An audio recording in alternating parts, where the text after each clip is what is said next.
the dairy product. But first, we are actually going to signify on how natural resources can contribute to the economic growth of a country. So as you can see, we have chosen the country New Zealand as our product. So we're gonna explain about what is dairy actually. So dairy is a business enterprise established to process all those milk. They just produce milk. So this is the history of the dairy product in New Zealand. So basically this is the evolution of how the milk has been produced in New Zealand. So firstly, in 1814, it all started with a European settler who came to New Zealand to supply such as milk, butter and also cheese, etc. So after that, after a few decades, they started to export their product to a specific region of country. And then after a few decades later, they started to modernize and also modify the way how they produce all those dairy products. And approximately now there's about 2.4 million cows in New Zealand, and there's like 409 factory of just the dairy factory in New Zealand. So that's all regarding the history. So now my friend, so before we continue, we are going to give a free milk for you. No extra additives, eh? No markers, no. Right, so now my friend will explain all the things. You know about the history of dairy product of New Zealand. I would like to continue with the international trade of dairy product of New Zealand. So New Zealand is not the largest manufacturers of milk in the world. However, it is actually the largest exporter of milk in the world. So where New Zealand produces 3% of milk worldwide. So the product of New Zealand, dairy product of New Zealand are actually characterized by its innovation and quality. New Zealand focuses on 3 key strengths, which are their farming system, as well as their large processing scale, and also high development of research in the dairy products field. So New Zealand has been successful in diversifying their products as well as their number of exporters. New Zealand has exports their dairy products to a lot of countries, including Malaysia, Singapore, as well as the United States of America.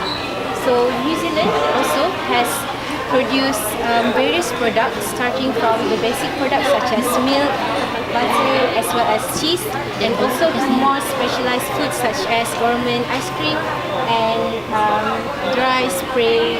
So,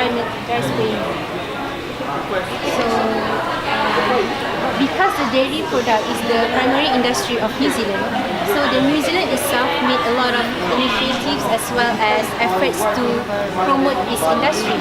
Hence, in 2003, an association, which is the Dairy Company Association of New Zealand, was created to ensure that their members work collectively on political policy issues. This includes anything that affect the manufacturing, trades, and also the production of dairy products. So as you can see, an example of members that join these associations are Montera, Satwa, Westland, Milan, as well as Goodman Field. So as a result of these associations, the number of export value has been noted increased significantly. As you can see in 2003, like for example, the number of milk powders are only 2,619. But in 2009, the number has increased to 4,950. This has shown that the association has worked to increase their efficiency in producing dairy products.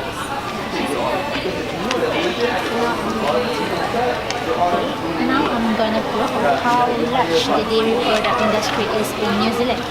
So how we gonna prove it is like we have done a comparison of dairy production between United States and New Zealand, as we are all well acknowledged that United States is such a big and well-developed country, whereas New Zealand is a very small and remote country. But as you can see here, in terms of dairy production, there is not so much difference in terms of export revenue earned from dairy farming. This is from global trade of dairy products. As you can see, USA contribute 24.62 billion and New Zealand contribute 18.1 billion. And this has shown that there's not so much difference. It's undeniable that USA produce slightly higher products in compared to New Zealand, but when we compare the size of lands of United States and New Zealand, it's proven that even though New Zealand is such a very small country, but it can actually produce higher than United States. And for the conclusion, I'll pass back to Shamil. Right, so for the conclusion, we have an item review about the dairy product in New Zealand. And as you can see, the consumer all over the world is really have high demand on the dairy product. So this is one of the proof that shows that natural resources can really contribute an economic growth of the country, especially in New Zealand. Thank you. To autonomous international trade among ASEAN countries. May I ask the judges, do you know what is international trade? Well, basically, come closer. Come to our point, like a huge point. Oh yes, of course. It's basically the exchange of goods, capitals, and services along international borders. So, for example, Hanafi is Thailand and I'm Malaysia, and he needs wheat, I have wheat, and I want strawberries, and he has strawberries. So that is basically international trade because we are trading among other nations. Now, what is ASEAN? ASEAN is the Association of Southeast Asian Nations. Yes, so basically it's a regional grouping that promotes growth and basically security among its members. Now, how about we play a quick game? It's just a quick game. So there are 10 ASEAN countries for now. So can you name me this is the most easiest one. What is this country? You do that. Malaysia. Okay, now this country. Oh, Vietnam. No. Everyone mistakes it for Vietnam. Cambodia. This is Myanmar. Okay, last one. Thailand. Close. Philippines. Let me tell you a bit of a brief history of ASEAN.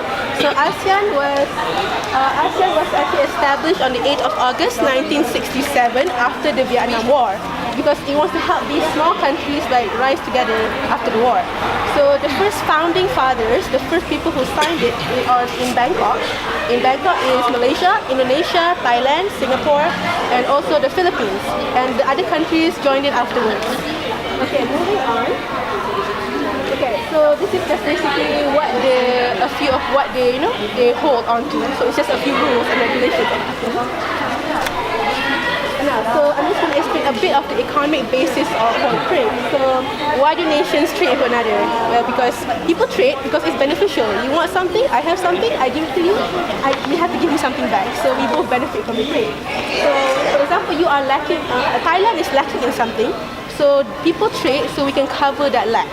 So we can have something else. And also, let's say Thailand is smarter than Malaysia in like making rice. So, hey Thailand, can I ask you to teach me how to make rice? Yeah, sure. See, I gain knowledge from that as well. And also, basically, Masrina, do you buy Chanel if you give it a choice? Of course. So as you can see, she wants to buy Chanel. Chanel is from America. So when we import stuff from America, oh my gosh, it's branded items. Who doesn't want branded items? It's America. So people want more America. Now, in trade, there are two types of advantages. There's the absolute advantage and there's the comparative advantage. Absolute advantage means you have an absolute advantage over another country because that country has nothing and you have that something. For example, Malaysia and Singapore. Singapore does not have oil. Malaysia has oil. We have an absolute advantage over Singapore because they need oil from us. For comparative advantage, two countries have the same thing, but one country can produce more for less. For example, Thailand and Malaysia. we both produce rice, but Thailand has a better quality rice. So Thailand has a comparative advantage over us. So what is specialization based on comparative advantage? When you have a comparative advantage over other countries, you specialize more on producing that good, so you gain more profits. That's basically it. So next slide. These are the terms of trade. Terms of trade is, I give you an example of Malaysia and Indonesia. Malaysia has cloth. We have palm oil. Indonesia needs palm oil. We need cloth. So we exchange. But if the ratio is 1-to-1, although we get the item, we don't get any, profit from it. So each country would actually want to get a profit from the trade. So, but however, the terms of trade is actually dependent on the global supply and demand. So if like globally the demand is low for palm oil, then the palm oil prices will of course drop. And when palm oil prices drop, so that basically means our currency is a little low. So when we want to buy cloth, we have to sell more of our palm oil just to buy 1 unit of cloth. So the ratio becomes like 1.25 to 1. So our money is like increasing. So what people gain from trade? Of course, greater output. Like I said, trading is very beneficial to all people. So we get improved alternatives and we have more efficient allocation of the world products and resources. Now, okay, do you know what is free trade? ASEAN countries, we practice free trade. Free trade means you can trade without any restriction, quotas, tariffs, embargoes, nothing. You are free to trade with other countries and whatnot. There is no rule against it.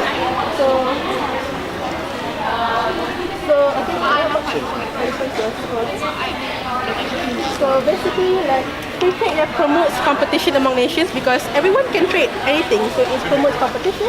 And it also promotes other countries to be innovative and in their quality and quantity of products, because if you have the same thing, I have the same thing, I have to be better in you, so I have to innovate my products. So people will buy more, people will demand it more. And finally, it also links national interests and breaks down national animosities. If Thailand and Malaysia are both trading partners, when there's a dispute, we won't settle with war, like just I hate you, let's go to war. No, if we are trade partners, we like, okay, we both need each other's products, so let's sit down and talk about it. So okay, that is my part. Let's move on to Hanafi to talk about supply and demand. So what do you know about supply and demand? Okay, so actually supply and demand is the amount of a good or service a nation will export or import. Depends on difference between the equilibrium world price and the equilibrium domestic price. We might have some, for example, the world price. The price has equates the quantities supplied and demanded globally. For example, we take example as this one. So in US, the price might be lower compared to Japan. Japan has the highest, the higher compared to US in certain things like cars or technologies. And this is the world price. It means that the Japan has the higher domestic price over the world price. It means like, for example, one car is like Toyota Vios. We take example as Toyota Vios from Japan. So the world price of Toyota Vios, we take example is like 60k. But in Japan, it's much more expensive, like 80k. But in US, it's more cheaper because the demand is less compared to Japan and world trade. So we take another example of iPhone. So iPhone is basically a product of US. We all know about the iPhone, Apple. So in this website, in the apple.com based in US, we take example as the iPhone SE. It costs around $399 USD. So for 16 gigabyte. So if we exchange the currency 399 to the Malaysian ringgit, it costs 1654, around 1,700 ringgit Malaysia. But if we go to the Malaysian side, the Malaysian side of iPhone SE, it costs 1,900, around 2,000. It means that in the domestic price, the iPhone is much more expensive in Malaysia compared to US, because US is the producer of the country. producer country of Apple. So obviously, when they do import, they will implement the higher price rather than in the domestic price. So we take example as the world price of iPhone is 1,800 for SE, but in Malaysia is 1,900, near to 2,000, but in US is a 1,600. It gives benefits to the US. So we go on to the trade barriers and export subsidies. Of course, in trade, in the world trade, international trade especially, we have some barriers and export subsidies. For example, export subsidies is a government policy to encourage export of goods and discourage sales of goods. For example, in Malaysia, we take Malaysia as an ASEAN country. Okay, thank you. Like the rice, the government intervened by implementing the subsidy to benefit the rice company, so that the rice, the company of rice will produce more, so that the demand of rice will be actually meet the supply and demand will meet and give the equivalent price. I mean the reasonable price for the consumer. So we can, and another things of trade barriers is tariff, quotas and embargoes, like what Effie had explained. And embargoes is an official ban on trade on other commercial activity with a particular country. For example, we boycott some of country boycott the Israel products of military because they discriminate the Palestinians. It's one of the embargoes, or trade barriers. So we move on to Masturina for the case of cooperation. Okay, thank you, Mr. Nafi. So now let's continue to Malaysia's free trade involvement. So in this part, I will explain to you more about Malaysia's free trade relations and Malaysia's economic sectors that involve in this relationship. So now, as we all know, international trade is the most important contributor to our economic growth and development. And then the reason why we're having international is because international trade can actually liberalize our economic growth towards global and create fair global trading environment to our country. And because of this reason, Malaysia keep pursuing more international trade in terms of investment, trade facilitation, intellectual property and rights, and as well as economic cooperation. So now let's continue to see what types of relations that our country is having now. Here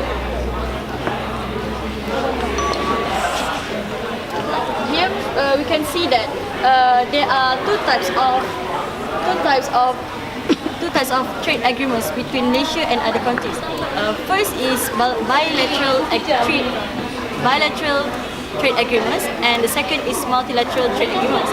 Bilateral trade agreements is the exchange of goods and services between two countries in which they eliminate or reduce tariff, import quotas, export barriers, and other various constraints. And then I'm taking example of agreement between Malaysia and Australia, or commonly known as MAFTA, Malaysia-Australia Free Trade Agreement. It's actually a progressive agreement in which that encompasses trade in terms of goods, services, e-commerce, and economic cooperation. So in these agreements, actually, in 2015, it has been stated that the total trade between Malaysia and Australia is 45.54 billion ringgit Malaysian. Okay, thank you. Okay, so I have one question. What will be the effect on the economy? For the action of boycott some Boycott, yeah. products. So what will be the effect on the Of economy. We take example as Israel country. In some years, Israel, the government of Israel admit that boycott of McDonald's and other products of Israel had give a big impact on their economy. The economy drawn very, very drastically in that particular year. For example, we can example like Coke. If you notice that Coke in the market like Tesco, Giant, they sell one Coke like 500 milliliter cost 1 ringgit. Before this is 2 ringgit. Just because of the boycott, they don't have the sales, the profit of Coca-Cola, so they reduce the price so that they attract people to buy it. It shows that the boycott is one of the good way to actually prevent the country from making a profit. Alright, we have some passion badges for you, the judges. Okay, thank you. Is there any other question? Okay, thank you. Assalamualaikum and very good morning, everyone present, especially the judges that are very us right now. I would like to welcome to consider the group that we have today, the exhibition, which is about the type of goods. But before I begin, before I exhibit what it is that I want to exhibit, I would like to clarify that the theme for this whole exhibition by this class is to basically keep it simple because we are expecting a lot of students from various degrees, various courses of study, not only from social science, so we want to appeal to them as well, and that is why we have made it somewhat simple and not that extravagant because that would make them more cozy because it is something new for them and we want them to be more confident when they are exposed to what we are exhibiting. So today, the exhibition is about types of goods. In our daily lives, we consume goods. We use goods for our benefit and sometimes for our loss. Now, the goods that we use every single day, every single time, the goods that we use now, this microphone, this watch, whatever it is that you're wearing, are they normal goods? Are they luxury goods? Or are they inferior goods? So, that is what this exhibition aims to attain. Because we basically have no idea what type of good you are using. Right? Like, this cardigan is different in perceptions of other people. It might be a luxury good to her, it might be an inferior good to me, and it might be a normal good to him. See? And this is what this exhibition, whatever this is, tends to tell. Now, luxury goods are generally easier to identify because the formula, I mean, if I want to get economical, if I want to get theoretical, the formula is percentage change in quantity over percentage change in income. So, if you consume more of the good with more income, that makes the good normal or luxurious. Because when you have more money, you tend to buy more of the good. So basically, it is normal because it is contradicting with inferior good, meaning that when you have less income and when you have more income, let's say you got a raise, let's say you got a promotion, you buy less of the good. The most common example is basically instant noodles because I mean, I don't think Professor Dr. Yamin Nassim is needy.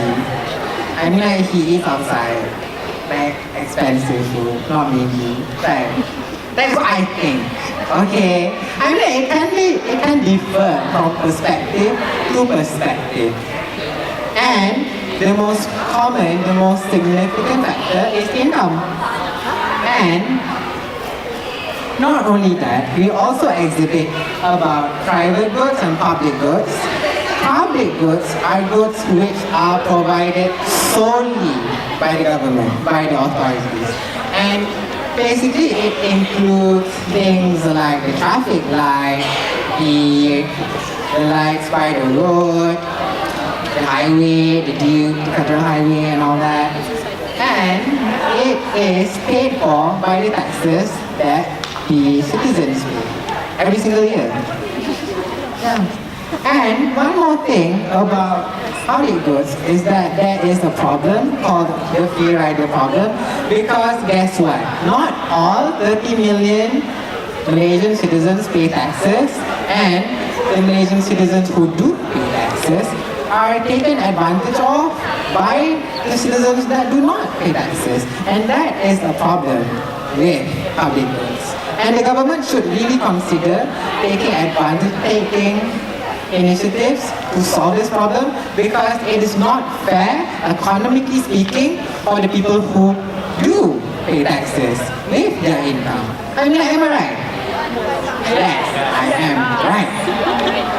So, I leave the rest of the exhibition to Yana. Hi, I'm Yana. So we provided a few flyers on type of goods that we normally see or use every day. So in our flyers, we provide the definition and characteristics of the good, and also the examples that we use every day. So such as an example, merit and demerit goods. Merit good is one that has positive side effects when consumed. As an example, insurance, we can consider insurance as a merit good, because even though it has positive side effects, it is underconsumed and undersupplied. That is the characteristics of merit goods. And these characteristics are the thing that we want to expose to the swap when we come to our booth.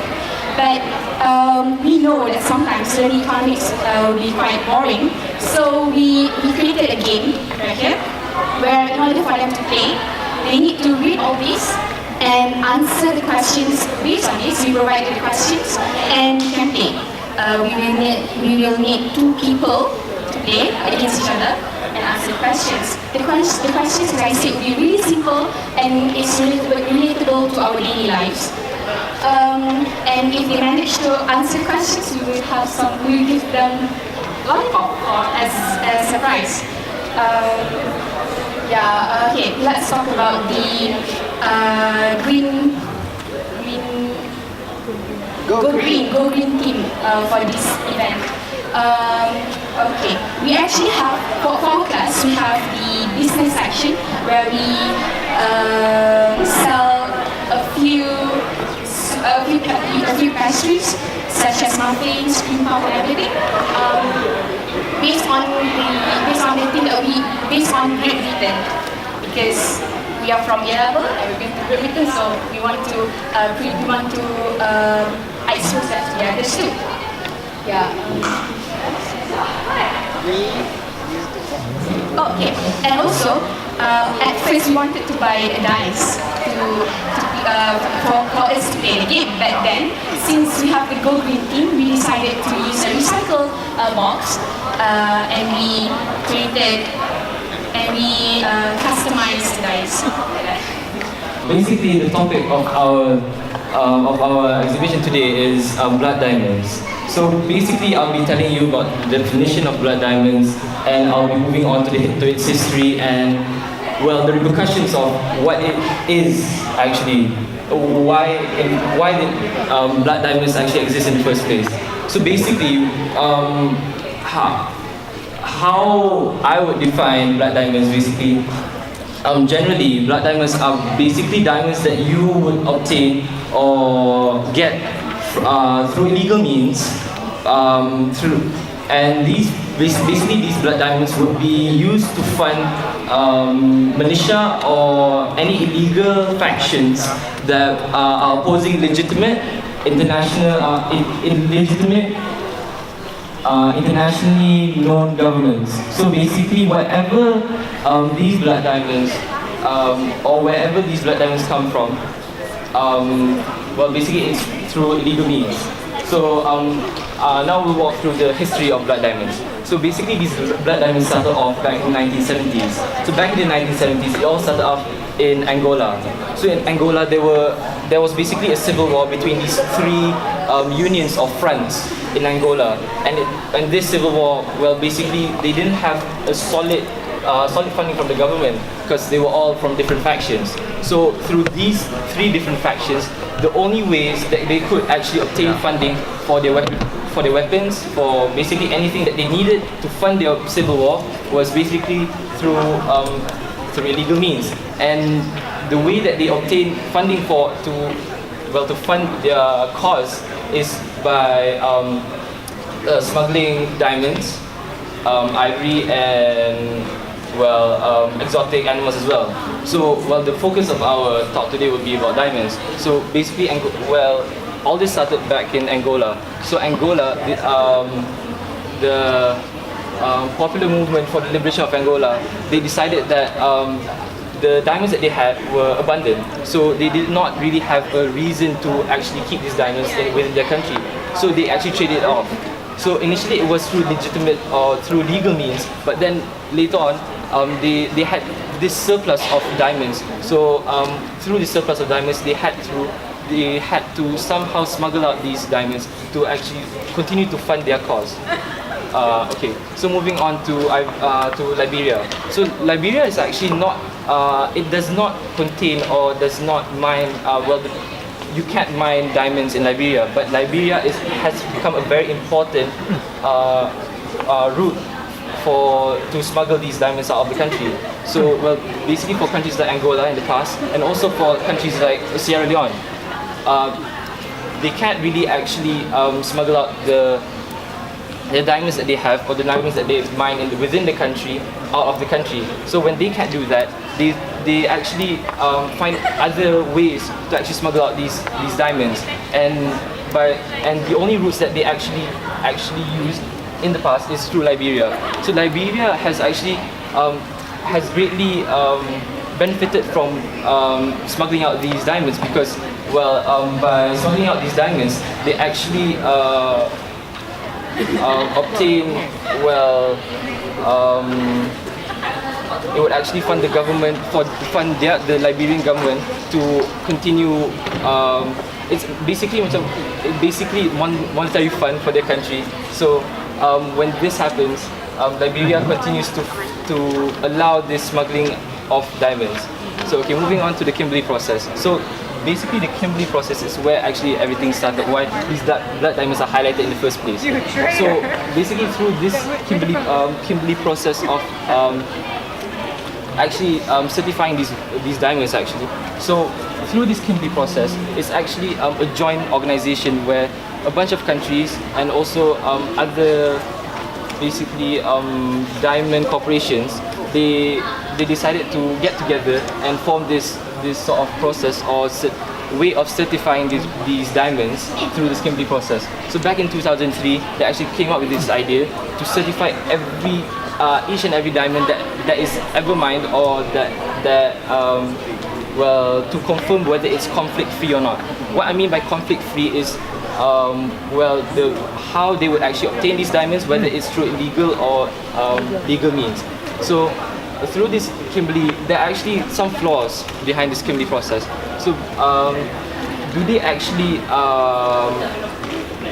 know the whole process from the mining of the diamonds to the diamonds actually coming to the hands of the consumers?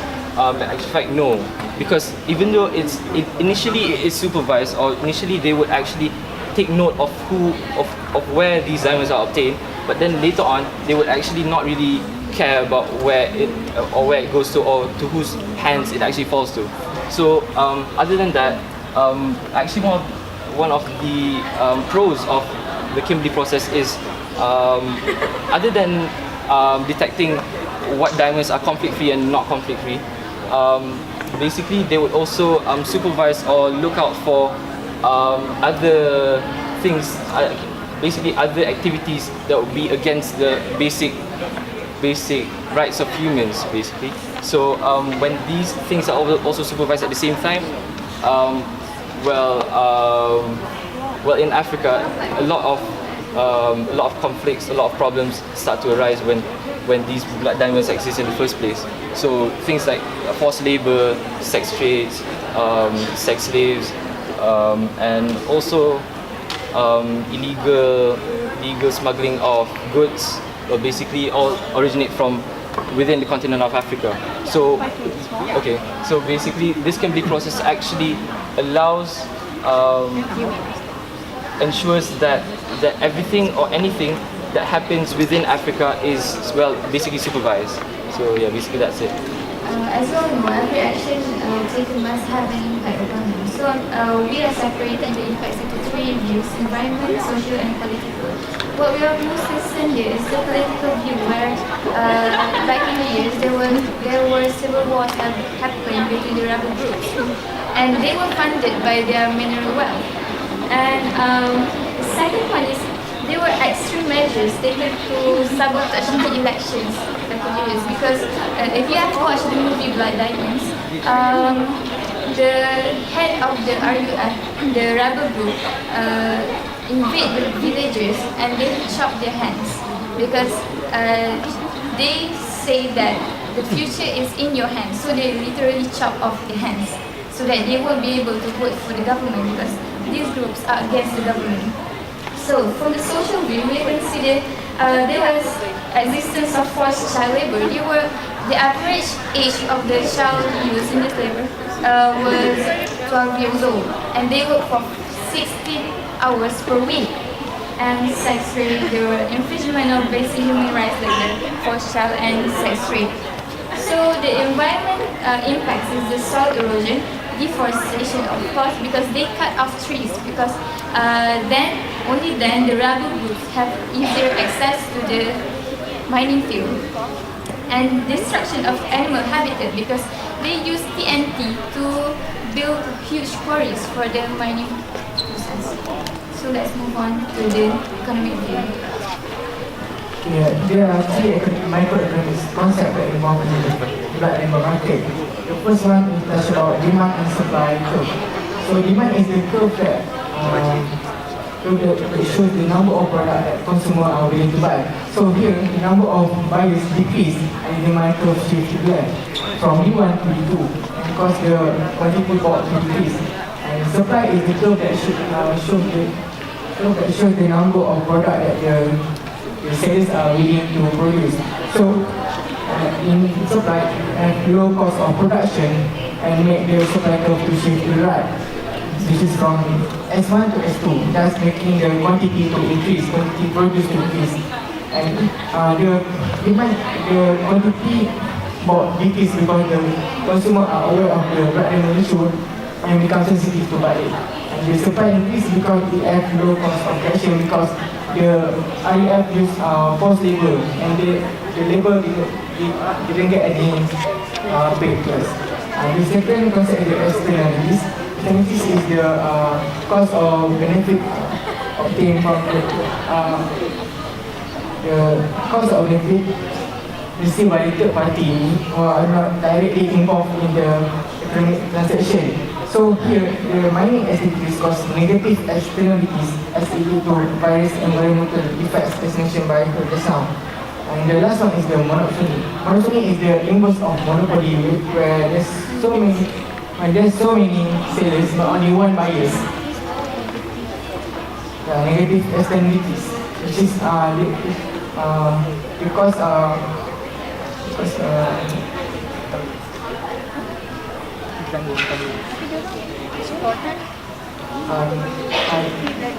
meaning that it causes destruction to the environment, so mean negative externalities.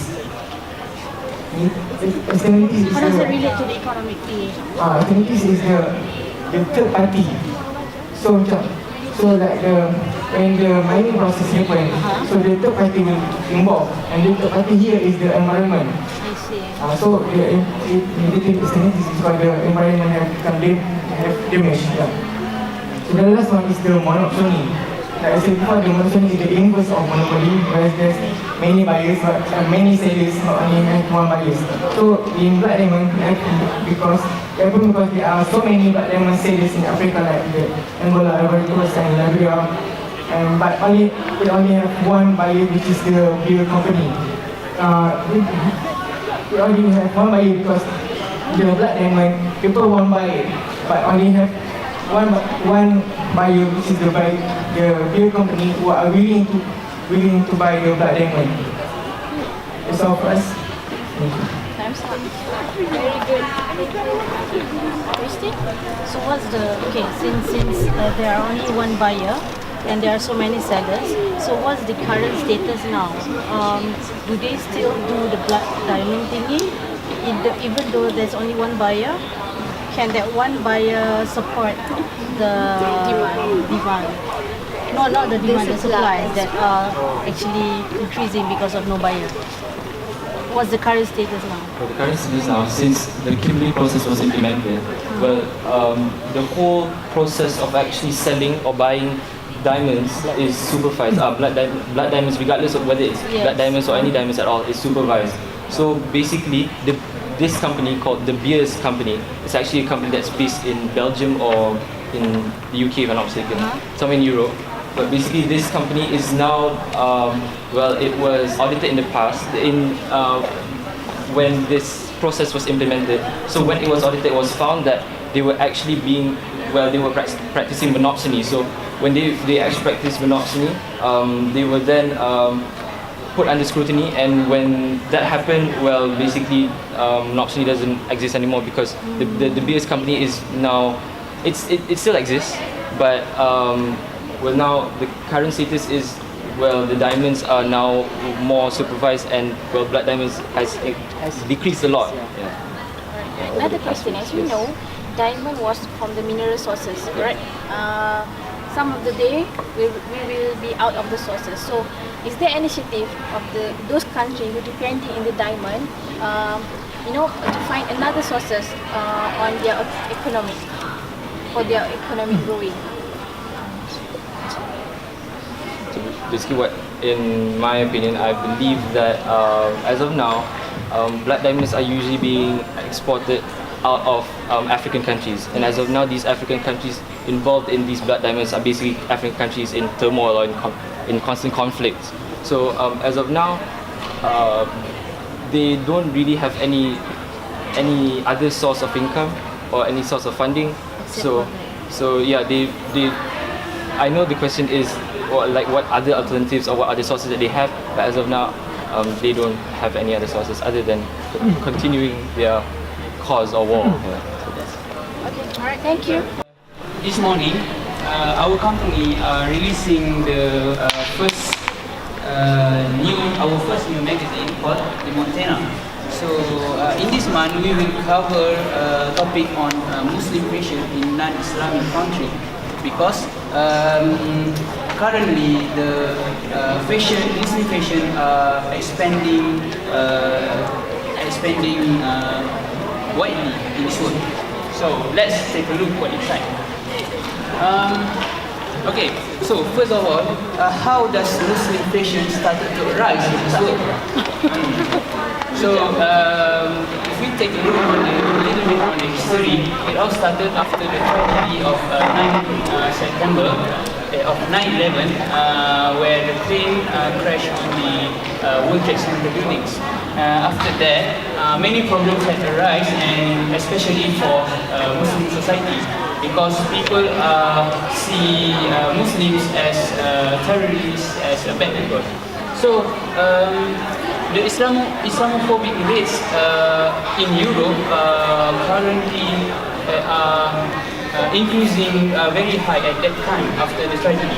So as a solution, Muslim designers started to think and create a new style of Muslim fashion, so that other people, other societies can accept the Muslims people, so the Muslims can go with them. And eventually, this resulted in the interest of people to try Muslims' clothing. So, because Muslim clothes universal, other religion also can wear what we wear, and eventually this creation of new designs brings a lot of fashions in Muslims world, in Muslim industry, such as the palazzo, abaya, bikini, and also the textile. This is palazzo. And this phenomena also resulted in one of new designers in Muslims fashion industries. And lots of funds also appear because other non-Islam company also started to enter the Muslim fashion industry. So lots of funds appear, and this caused increasing in production of quantity for Muslims growth because the supply as the supplier increase and the demand from the people also increase. So it will increase the production of our quantity. So moving on to the next point. Moving on, let's look at the fundamental fundamentals of Islamic fashion marketing. That is, firstly, there is trend. So every fashion designer, especially these Muslim fashion designers, they design clothes wear that is colorful, color blocking, and simple, but yet it looks very decent. So, because before we can see that there is just a black jubah, white jubah, but nowadays the Muslim design, not just actually Muslim designers, but also non-Muslim designers also design Sharia compliant wear that is more trendy. And then we look at the high demand of the Sharia compliant wear, which is because of the people nowadays change, and the Muslim fashion is following the trend. And then lastly, we can see that the Muslim Islamic fashion marketing is like one of the big impact in the economy because it has high competition among designers because of lots of funds appear, so there is high competition. And because of the high competition, the designer will produce more valuable product for the country. Then we look at this graph, which is the global fashion industry in these 5 countries. This is the largest fashion markets globally countries. So actually, the Muslim fashion is very high demand in the USA, as you can see in this graph. It's about 366 billion US dollar sales in USA. Next, we compare the IOC countries, which is the Islamic countries, and the global countries, which is this is the graph of the non-Islamic countries. Actually, in the non-Islamic countries, the Muslim fashion is more than the Islamic countries. That this 39% is actually women's wear in the non-Islamic countries, and it is less skewed in the Islamic countries of women's wear. It is 34%.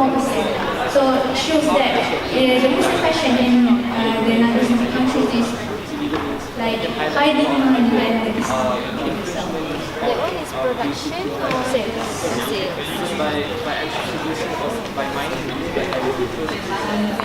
So as we all know that Muslim fashion industry has been increasing over the past few years. It is proven. It is proven in one of the State of the Global Islamic Economic Report that most of the Muslim consumers have spent around an estimated of $230 billion only on clothing, which and then that is also estimated to grow up until $300 billion, which in total is actually larger than a combination of clothing from Germany, India, and also UK. So the reason behind this increasing industry is because of the Muslim population has the fastest growing rate per annum, which is 1.8%. And currently, the Muslim world population has reached up until 2.1 billion, which is equal to 30% of the whole population. So this increasing number of Muslim population in the world has led to high demand of Muslim fashion. So and most of the demand comes from demand for women fashion. So when there is a high demand for Muslim fashion, more young entrepreneurs and designers have started to also enter this industry as it follows the law of demand, the law of supply, where when there is a high demand for the Muslim women Muslim fashion, so more entrepreneurs and designers have started to enter this industry. So that is all from me.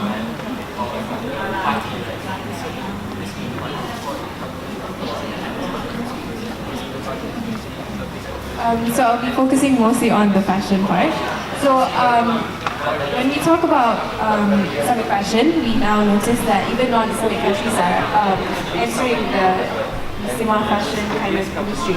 So international companies like Marks and Spencer are also selling in needs. And then we have international designers, like I mentioned before, Hana Tajima, which is based in the UK. We have Dina Turkiya, which is her own brand, Dina Turkiya, also based in the UK. And then we have Hamadi Shihab and Huwaida Musa, which is based in Australia. And Gaplan, which is based in Indonesia. So these are designers from different countries with not exactly Islam as their official religion. Okay. So we're focusing on Malaysia. The current trends right now are prints and jubas and blouses and trousers. But just because they're trends, like Vivi, or co-founder of Fashion Valley and Niloufar, wears like three-quarter sleeve tops, and then they wear shoes that don't really cover their feet. It doesn't necessarily mean that it follows the Islamic way of how you're supposed to dress, but it's a way to kind of promote the Muslim kind of wear. I don't get it. Like, what do you mean by that? I mean, like, okay, she's not following what it is supposed to be, but then she is promoting the products that is Sharia compliant, is it? Yes, sort of, in a way, with like modest wear, like it's. So is it a positive thing or a negative thing that you're trying to imply? It's a positive thing. Positive fashion and faith. Like before, there's issue about you need to wear, if you are Muslim, you need to wear like everything covered, like stuff like that. Everything in black, stereotyping. Nowadays, it's hard even because of the change of personal preference and taste and how they adapt. follow the trend. Okay, I have a question. This is like out of economic thingy, but it's much more to your personal point of view. If I were to say, do you agree if I were to say that these international companies are actually targeting on the profit rather than targeting on supporting Islamic way of life? So what do you think? I mean, like, this is like basically general knowledge. I could be the international company, so I would like to produce such, but then it's not because I support Islam or way of life, but I just want profit. To make profit because of the high demand. Yes. So what do you think? I think that for international companies such as H&M and Uniqlo, yes, they are business minded. So business minded person are looking for the opportunities to gain more profit. So as they see that the Muslim fashion started increasing, so they took the opportunity to enter these industries, hence to make more profit. If you didn't get our names just now, he's Iskandar, I'm Suraya, and he is Rosihan. We're from Sheffield and we'll be presenting on economic industries in the European Union. So why do we choose the European Union? It's basically a huge economic powerhouse where we see that most of the member countries are first world countries, and they are manufacturing industries which create goods that us as society use a lot on a daily basis. Basically, what is EU in general? They're briefly a unique economic and political union which was created post-World War II. And it consists of about 28 economic countries, where the whole initial idea of having the EU in the first place is to create a sort of cooperation and economic cooperation between these countries through trade and also interdependency. But before we start with our activation, we'd just like to direct you to watch a short video that was created for you to kind of understand the whole overview of our presentation.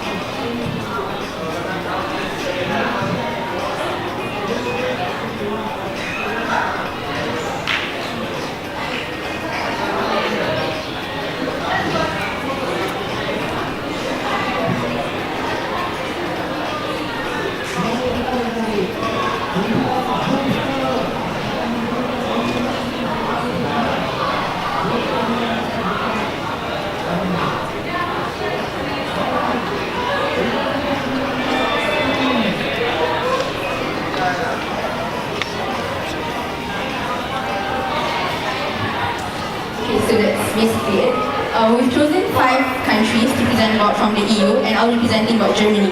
So basically the first thing that comes to mind when we talk about Germany would be the automotive industry. You will hear cars such as Volkswagen, Mercedes and Audi being produced by Germany itself. Why? Because in Germany, the automotive industry is the largest industry which contributes about 20% of their whole revenue as the country itself.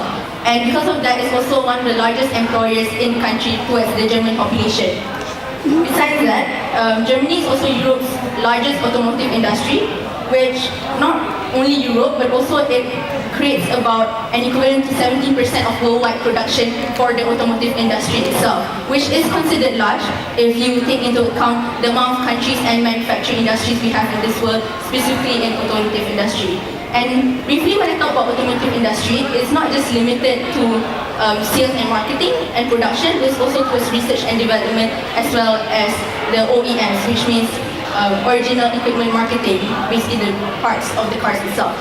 And besides that, Germany's automotive industry is also the most innovative sector in Germany itself. We say that their research and development is being allocated a lot of money to be undertaken for about 33% of the research and development expenditure in the country itself. And because of that, we can see that Germany itself progresses towards a green economy, where now we can see that they start producing vehicles which are green and which are energy efficient, such as you can see the hybrid cars for Audi and Mercedes. This is because the population of the Germans themselves, they are progressing towards those values, where they no longer look at vehicles as a measure of wealth, but they take vehicles as how they measure their appreciation towards the environment itself. And besides that, Germany is also seen as the most attractive destination for foreign direct investment. In a sense, because of research and development, you can see that a lot of United States companies actually place their local research offices in Germany itself. And because of all of those, the Germany automotive industry is able to contribute a lot towards Germany as a country, as a European Union, as a whole society. I think we all know that France, especially Paris, is the capital of fashion. Companies such as Louis Vuitton, Christian Dior, and Chanel all originated from here. And these fashion brands, they not only contribute to the fashion industry where they actually change the way people dress back then and they influence nowadays, but also contribute a lot to the economy. As you all know, France also has sectors such as the aircraft, the automobile, and several other sectors, but the magnitude of success of the fashion industry is that Christian Dior, a fashion company, is actually the 5th largest company exporter in France, which is major considering they are competing with other sectors. And the sector in France is also huge because the demand for fabric, which is derived from the demand for these luxury goods, actually create a lot of job opportunities, considering that France actually has a lot of high unemployment. Okay, so moving on, this is Italy. I think if we say Italy, most of us will think of food, there's pasta and pizza and stuff. And actually, Italy only has 5% of land to cultivate for their agriculture.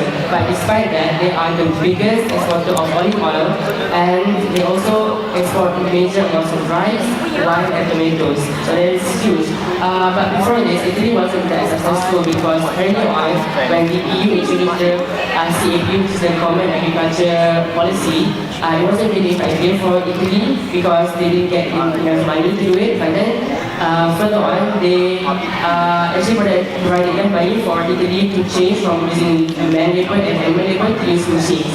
That really increased their productivity. And moving on, Sweden. And Sweden is most famously known for IKEA. And IKEA actually has over 213 stores in 58 countries, which is major. And they are mostly popular for their products which are very minimalistic in design. And the way that they package it, which is very flat and compact, is very optimistic for the production.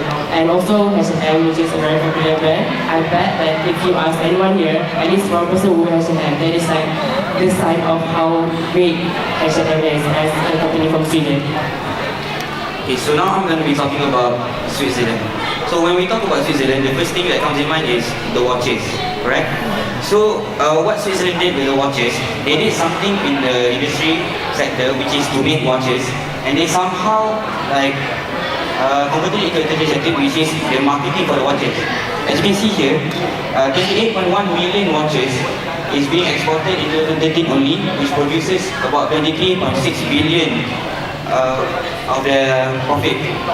So you can see here, the example of the watches is Tissot, is this watch, Tissot, and Tag Heuer, and of course, the most, I think, well-known in Malaysia is Swatch. And besides watches, Switzerland is also known for its banks. The fact is that in 2009 there was a big financial recession that affected almost all the European Union countries. And what the Swiss bank did was it introduced a zero interest rate policy to boost the economy and to prevent the appreciation of the Swiss franc, which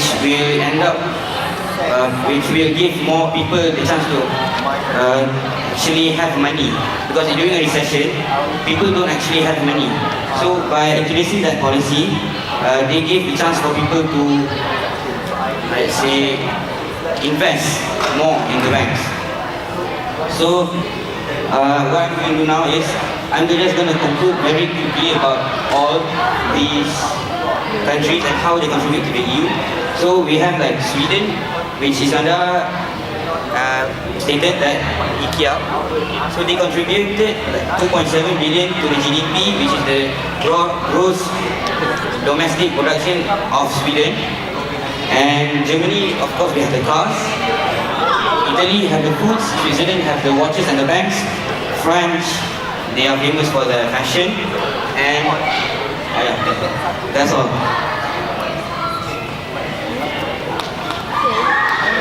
Question. So from your short video just now, I saw that if I'm not mistaken, Italy is a country with scarce resources. Is it correct? So what does it mean? What does it mean? What does it mean by scarce It means resources? they do not have a lot of. So I will answer that. Okay, Italy doesn't have a lot of resources, which is scarce resources, meaning by wouldn't have a lot of natural produce such as maybe oil or fertile land like Malaysia has. So in that sense, they do not have a lot to work with. They depend a lot on export and import. That way they can get revenue. That's what it means by such resources. The main economic resources is only the agriculture. Agriculture has been increasingly improving, but the main economy in Italy is mainly automobile and other sectors, because those are more lucrative. But Italy is definitely popular for food. I have a question. When one of the country under the EU started to collapse, like Greece, the state also one of the main. So what will be the economic effect to the economy?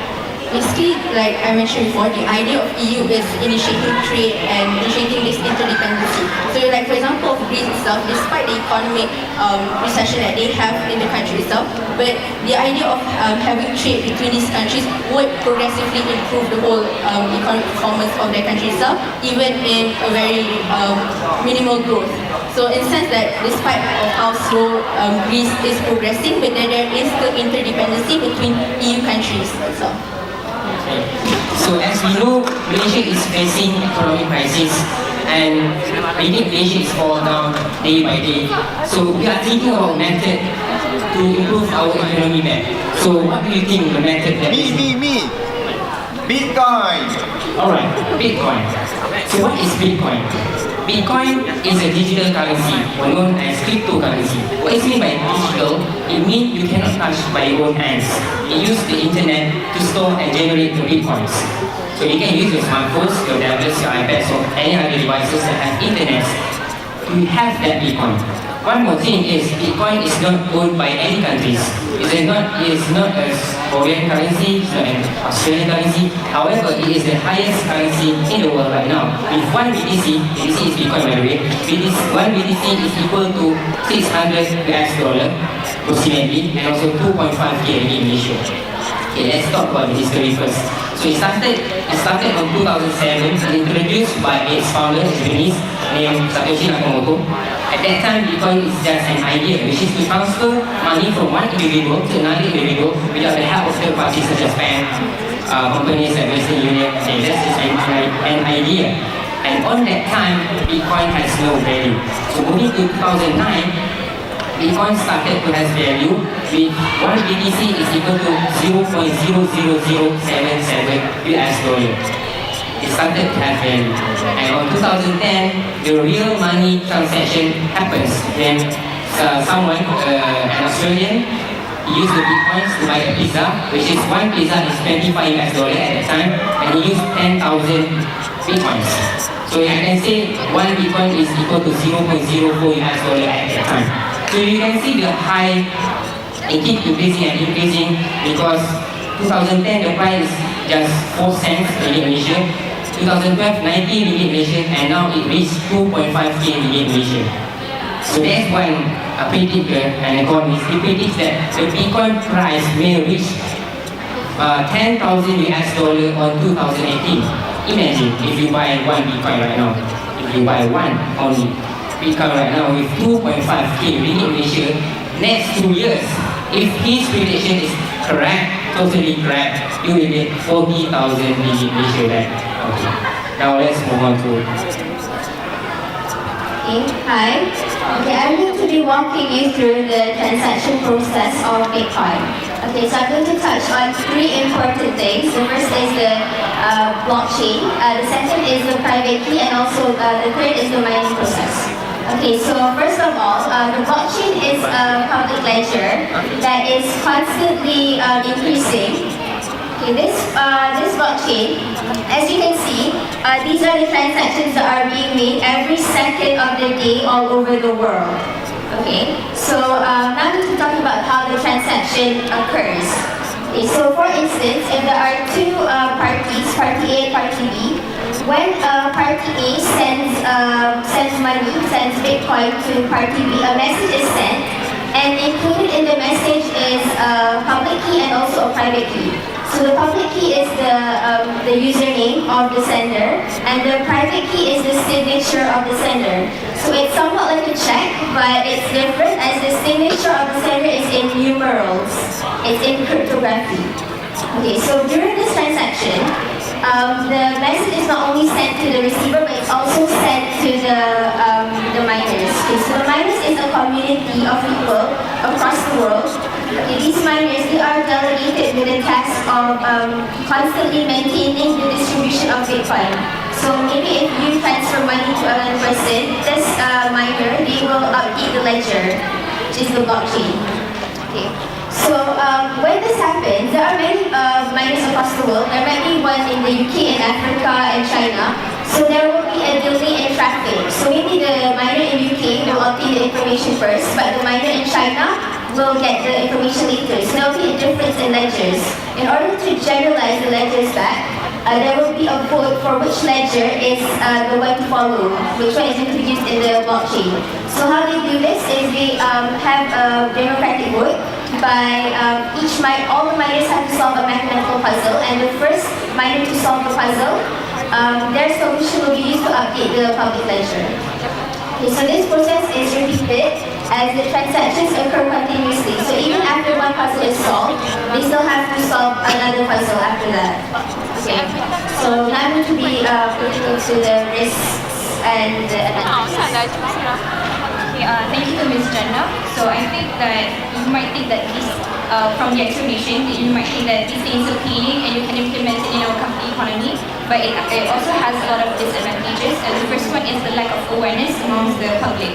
Not many people have ever heard of it, and even if we do, we don't really know what it's about. And if we do know what it's about, we can't really use it in our daily lives, because when you compare the list of businesses that use this Bitcoin service and you compare it to the list of businesses that use the traditional currency, it's quite small. So you can't really use it every day and buy everything.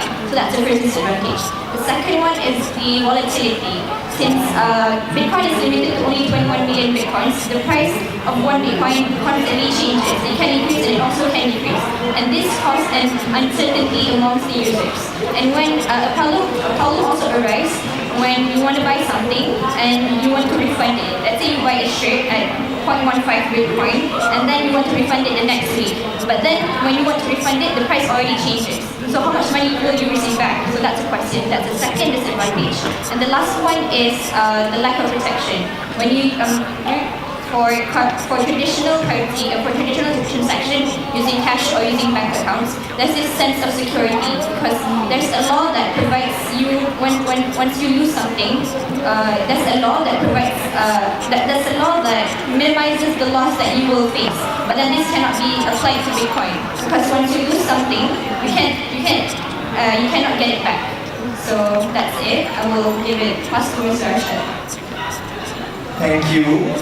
So, thank you, Miss Agnes, for the points. But I have to oppose because there are actually a lot of advantages rather than disadvantages. So, I name a few, but since we have quite a few minutes more, so I just choose randomly. So, the first one is a fewer risk for merchants. So, merchants / business / company, so they are protected from fraud. So this is because the identity of the users is hidden. So you may see that all of the transaction in the world, but you cannot see who is transacting what and to who. Okay, so this is because the transaction is irreversible and there is no personal information required.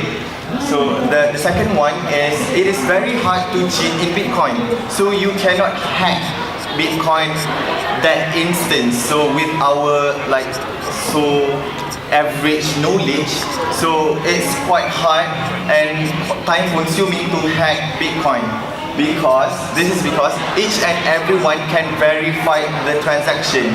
So this is through the blockchain. And then we move on to the control and security. So merchants cannot charge extra fees to the consumers without the consumer's consent. So unless the consumers agree with the amount, then the transaction will occur. Okay, another one is the freedom in payment. So if let's say I am from Australia and you are from Dubai, and that moment is 2 a.m. So I can send my Bitcoin to you that instant. Just use your phone. So apart from your credit card that you need to find the ATM machine, blah blah blah blah, then you can just like tap and then send. Okay, that are the advantages of Bitcoin. So that's all from us. Thank you. Do you have any question? Is it this service is applicable in Malaysia already? Practice? Yes, you are using Bitcoin. So what are the advantages of the Bitcoin services to the economy? Okay, so basically the advantages of Bitcoin to the economy is the charges. If you use credit card or the third party, because Bitcoin doesn't use any third parties, so unlike credit card, you use bank. So bank will charge you with the service charge and tax and stuff like that. So Bitcoin only have the charge of 0.0001 BTC per transaction.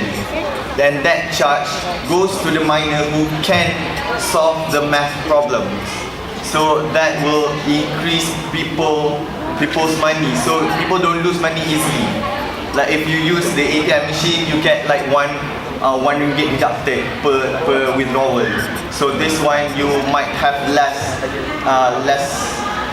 amount deducted. Can I add something?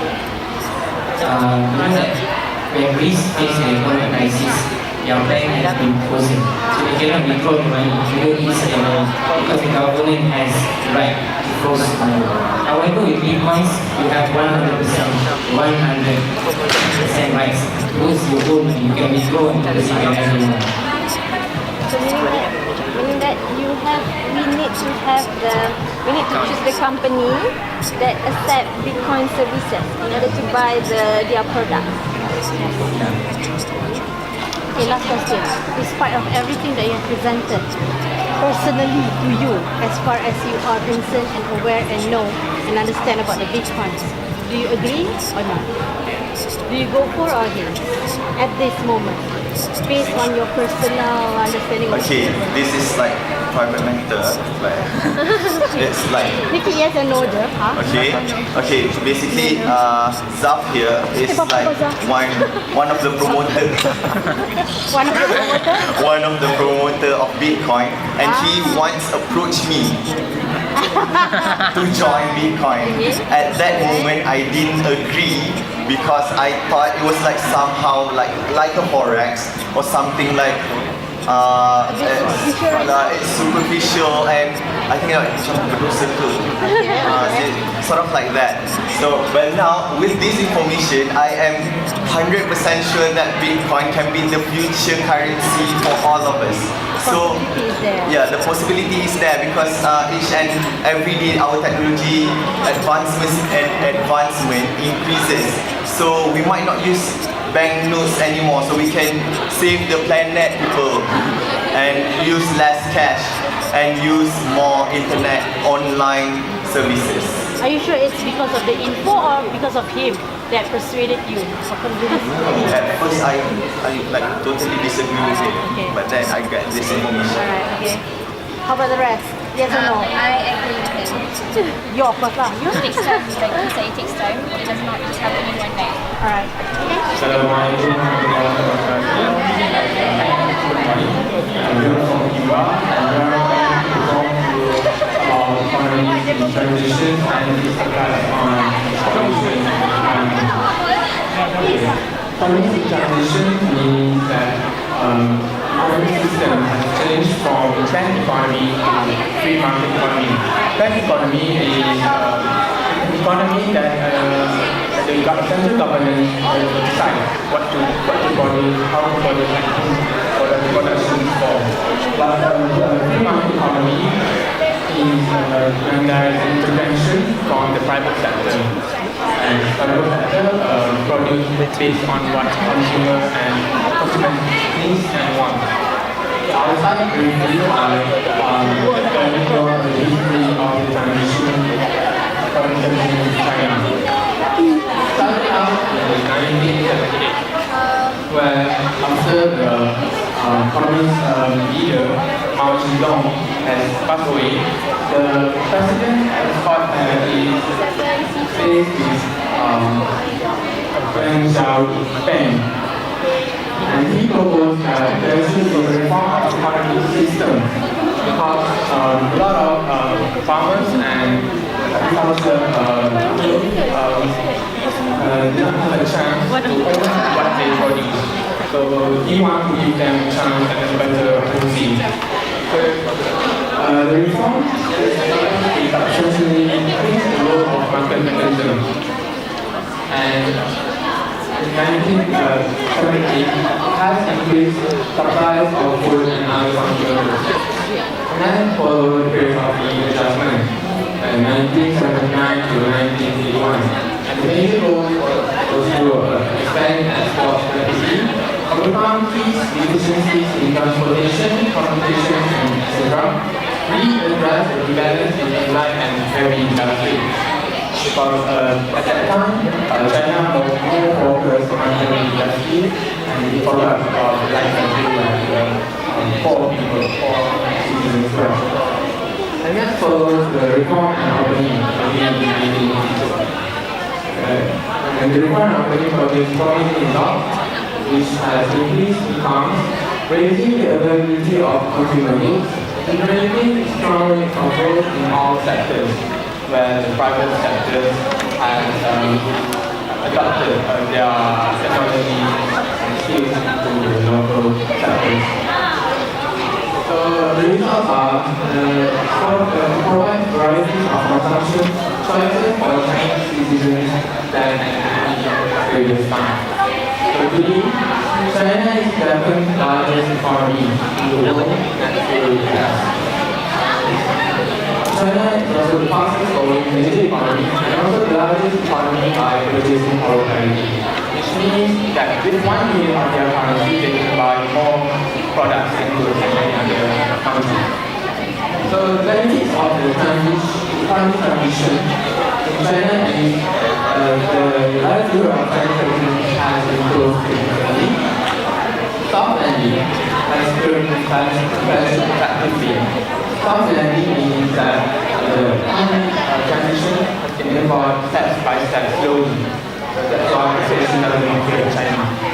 And also increase income of farmers and also create huge and useful experiences for reforms in the cities. Successfully combine market mechanism with its private public ownership system because politics in China is still managed by capitalism, but its economy is on the free market economy. And also it GDP amount by 9.2% each year from 1978 to 2000. But the transition also costs. And one cost I think will be explained by my friend. So the first negative effect will be deforestation.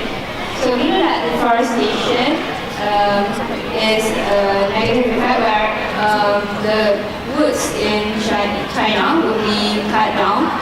So forests are very important for the habitats of animals and also plants. So they also act as carbon sink, which they convert the carbon dioxide into oxygen in the process of photosynthesis. So currently, China is the world's second largest consumer and also importer of woods. So because China faces not only limited forest resources, but also booming domestic demand, most of its timber for export and domestic use has to be imported. So we think that the timber in China is more pricier or more valuable, so that's why they export their timber. So for domestic demand, they met by importing other timbers from various other countries. So now only 3.34% of China's forests remain intact, while the rest are threatened by plantation. So the next negative effects will be water pollution. So China is one of the worst performers with respect to its performance on changes in water quantity. So about more than 80% of the water from underground wells are unfit for drinking or bathing because of contamination from industry and also farming. So one of the examples of cases where more than 150 citizens of two villages in Guangxi province were poisoned by arsenic, which contaminated the water. So this is from the CNBC news network. The causes is, so we found that a lot of causes online, but we chose, this is some of the examples that we managed to choose. So the first one is because it will be dumping poisonous metals and chemicals, for example like beryllium. So next is Fuan Textiles. So Fuan Textiles is a very large company in China which produce a lot of t-shirts and export it worldwide. So they produce about 47,000 tons of waste a day. So the waste is in form of dyes. So they use it for the coloring of the t-shirts. So they channel the waste into the drains and also the water and the sea, making it turning red. So the major polluters will be drug or factories chemical. So the third negative effect is air pollution. So China consumes almost as much coal annually as all other countries. They are the biggest source of both air pollution and greenhouse gas emission and cause of climate change. So the large-scale use of formaldehyde in construction and also furniture also contributes to indoor air pollution. So smoke from mainland China has been observed to reach as far as California. So this is reported by the BBC. So the rising use of automobiles among prosperous Chinese has also contributed significantly to pollution in cities. So there are about 1.3 billion of population in China. So they use a lot of cars and vehicles. So the cars produce carbon monoxide which then emit into the atmosphere, causing pollution. So last negative effect will be bio-impact towards the biodiversity. So since 1970, China's terrestrial vertebrates have declined by half, while the nation's ecological footprint has more than doubled. So this means that the species, terrestrial vertebrate species in China have been declined by half, while the nation's ecological footprint refers to the number of population in China itself. So the research conducted by the World Wildlife Fund found that almost half of China's terrestrial vertebrates have vanished in the last 40 years. Hola, señores. Let's welcome to the black market, which is in Mexico. Hola. Is that what I'm supposed to respond? Yes. So we are, first of all, a very good guys. So welcome to IDC, and we are from Nevada. So we're going to talk about black market, specifically in Mexico. So when I first say about black market, what pops up in your mind? Well, obviously it's not the usual market that we go every weekend to buy the item or Cocodeco, but this black market is actually illegal market. So illegal market flourishes in economies because the consumer goods are scarce, not limited, or they are heavily priced. So there are two conditions in black market, which are the first is the goods is the prices are set lower than the legitimate price, and the second one is that the price is higher than the control price. So now we know what is the definition of the black market. So we have to analyze why does it happen. So this is why does it happen. Because of high demand. High demand of what? High demand of all goods that you can imagine. In Mexico, we will not tend to blind eye and not take action to the black market going on in Mexico. And the third one is survival over poverty. Can you imagine if you live in Mexico, which you surrounded with all types of crimes and criminals, you live under the one roof of criminals and a lot of black market smuggling and all that, but then you prefer to act kind and want to report local authorities, but no one will care for you because by you must join black market. If not, the cartels or the villain of the black market will send a death threat. So now I will talk about one area in Mexico which is the huge black market in the world. As you can see here, this is Mexico City. Mexico City is the capital city of Mexico. It's very small, right? But inside Mexico City, there is a small area which is Tepito. It's like housing estate inside Mexico City. But in Tepito is the black market, huge black market in the world. To the extent that if you hate someone or you don't like someone, you even can come to Tepito and hire a man to kill someone. That is the dangerous black market. And even though there is a nickname for it, Barrio Bravo. The meaning is the fierce neighborhood. The fierce neighborhood, meaning that this is the most dangerous area in the world. Because every year the cartels or the we call it, villain of the black market, will come to Tibito and recruit the young men for the black market. So by hook or by crook, you must involve in black market. Job opportunity. Yes. So, does it bad or good black market? Does it bad or good to the economy? The good side is consumer will get a lot of goods that they want in black market, in bulk and a lot cheaper than the white market.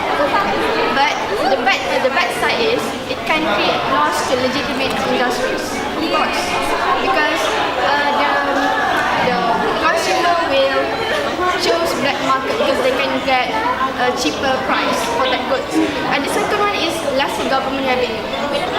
Because of black market, the function is the firm can avoid to pay tax expense.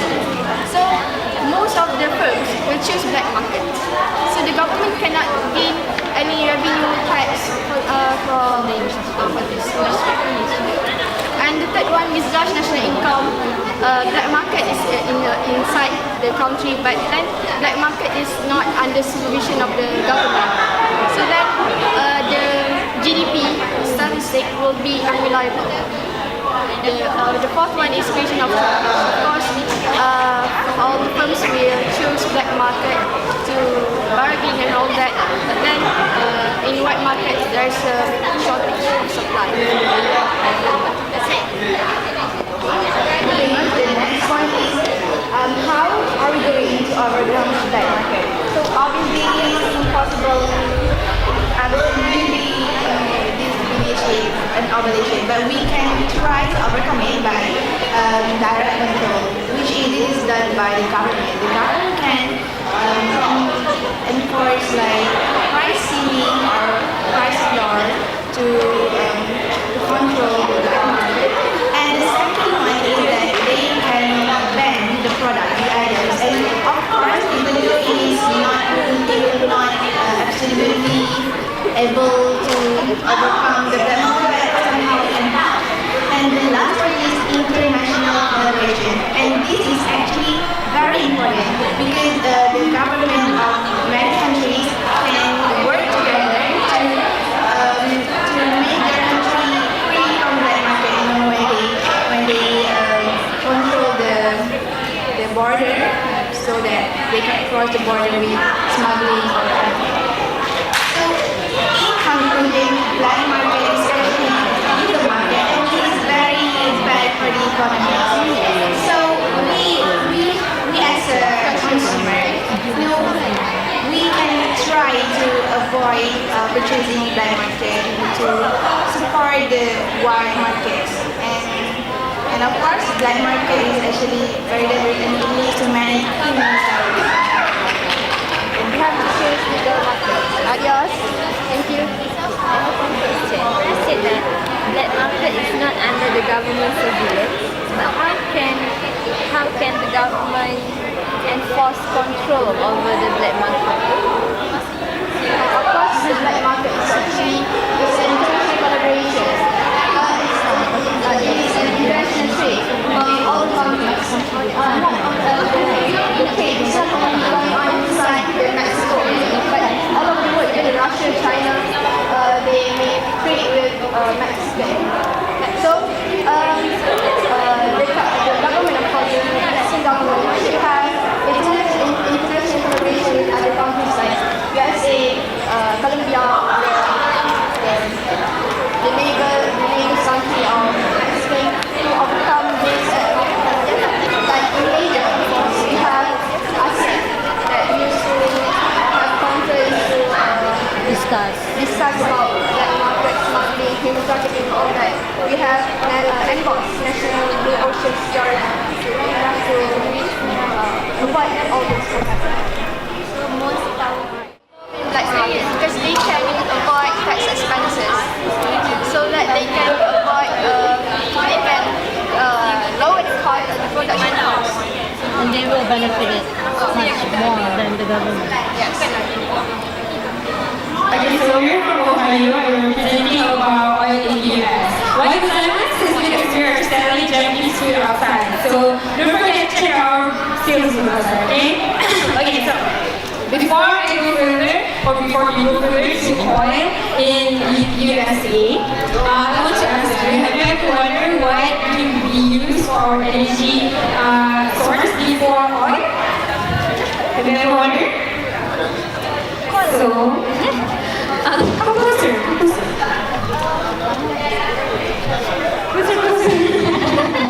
So, before oil, we use animal or vegetable fat. And one of the example is sperm whales. Yeah, sperm whales. Sperm whales, they glow for real. So these sperms, people use to light up their houses for energy. Yes. But on the start of 1800, the US, they start to explore oil at Pennsylvania. Yeah. So it also became a major source of economy in the start of the Industrial Revolution. The other fact I want you guys to know is oil is big. It's super big. It actually connects every country in this world by the pipeline, by this oil pipeline. So even these pipelines is so deep that you can feel that you're connected with the Polynesia era. Those era, you know what Polynesia era is? That era is when mountains were made. So the pipeline was so deep. It is as if we are connected to the era. Okay, so I will pass this to my other friends to continue about the determinants or the factors that make what makes the price of oil rise, fall. Okay? Okay. Before we go to the factors, I will be explaining about the oil price per barrel in the States. As you can see here, this is the oil price per barrel for the past 15 years. The red one is the price decrease, the blue one is the price increase. As you can see here, the price is fluctuating, it increase and decrease. So what caused the price to decrease is because of strong US dollar. And when the US dollar is strong, they will purchase more barrels with a lower price. So to avoid surplus, they will sell it locally and globally with a lower price. So why does the price increase? Is because of weak US dollar. When the US dollar is weak, they will have to use more dollars to purchase the same quantity of oil per barrel. So to cover back the money that they use, they will have to sell it at higher price. So like you can see here, from 2015, the price decreased drastically from 100 nights to about $50. Why this happened is because of Iran nuclear deal. Iran nuclear deal is when Iran made an agreement with a few world powers, including US. And US demand to reduce the Iran nuclear facilities. In return, Iran asked to increase their oil export. So the investors and other countries are afraid of the world oversupply of oil. So it did happen, and the market reacted by decreasing the price of oil, and that's why it decreased drastically. So I will ask my audience to explain the factors. Okay, now we move on to the factors affecting the oil pricing. So first thing first, the manager's role that being affected is because of the OPEC supply. What is OPEC? Here!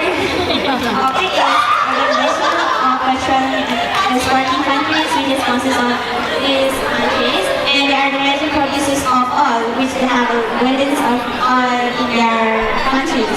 So, as they major role in supplying, if increasing or decreasing of production of mangoes would affect to the pricing of oil. So, for example, we can look at the event of 2007 and 2008, which is price of is increased due to the reductions in OPEC production. So it is in this period when the oil are grown shortage because OPEC decided to reduce their production. So next we're moving on to the cost of production.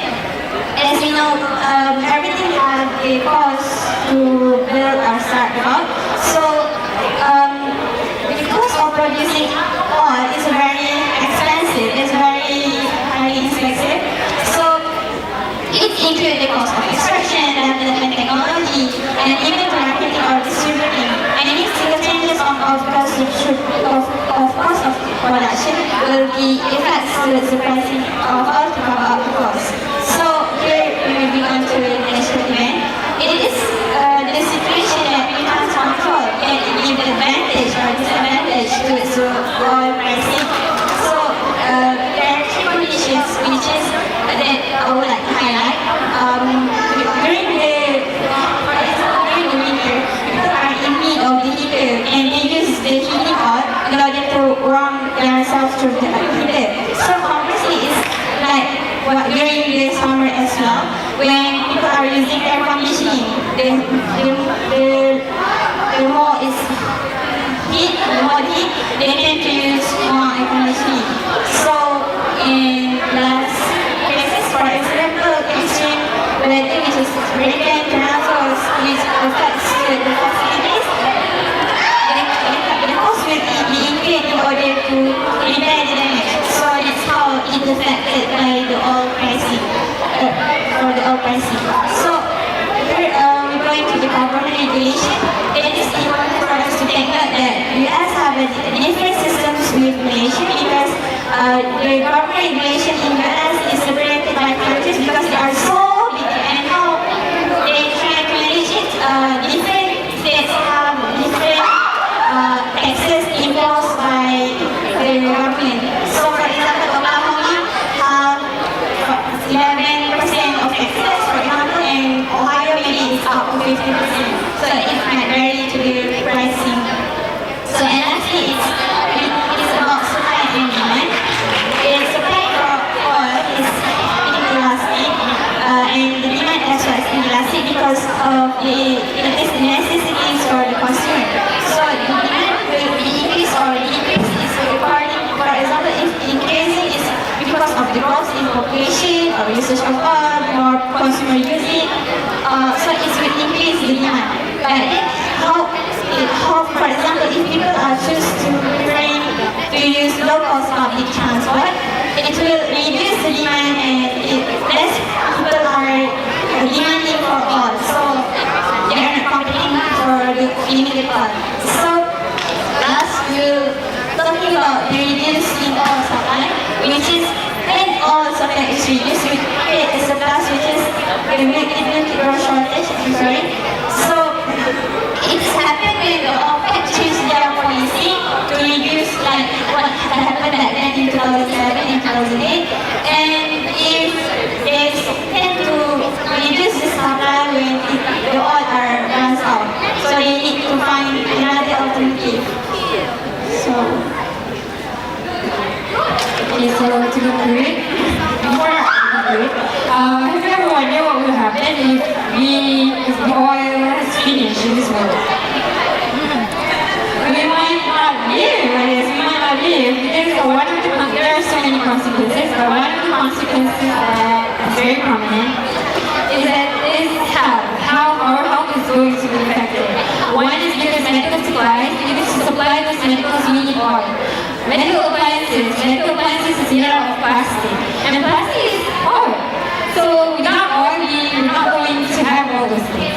Besides that, without oil, maybe we're naked right now. We're not wearing any clothes because everything is made out of oil. So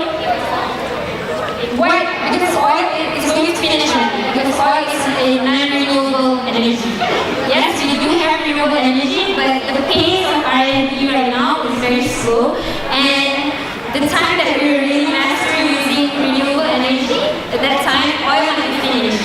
So what we can do at least is to use the oil that we have right now optimally and efficiently. So probably we can pace up, we can speed up the R&D, we can increase the quality of life, we can increase wealth. So inshallah, the R&D and I've already said that. But we could master renewable energy before oil finishes. So yeah, thank you very much. That's all. Okay, the first question, why Malaysia is not part of OPEC? Why? Because OPEC is a organization of petroleum exporting countries. OPEC is countries that export crude oil. So Malaysia does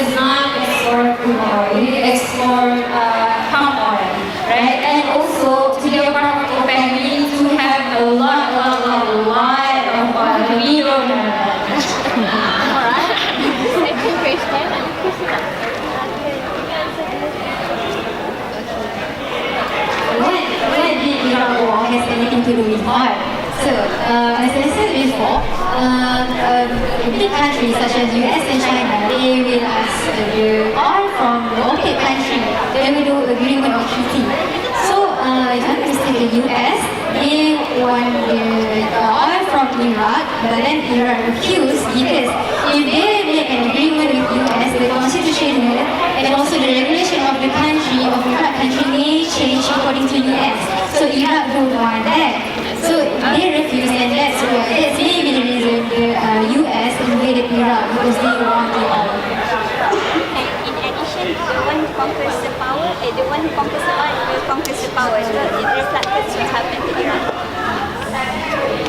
Can it be proven, the ones that you said before, or is it just like logically? The Iraq War. Yeah. Yes, you can check that. There's a book called The Bush Agenda. Yeah, I can give you the description. The Bush Agenda it is in the agenda that was made by the Bush administration. So they actually focus on Iraq. The Bush Agenda, they say that Iraq, they want to control Iraq for the oil. We also have bibliography.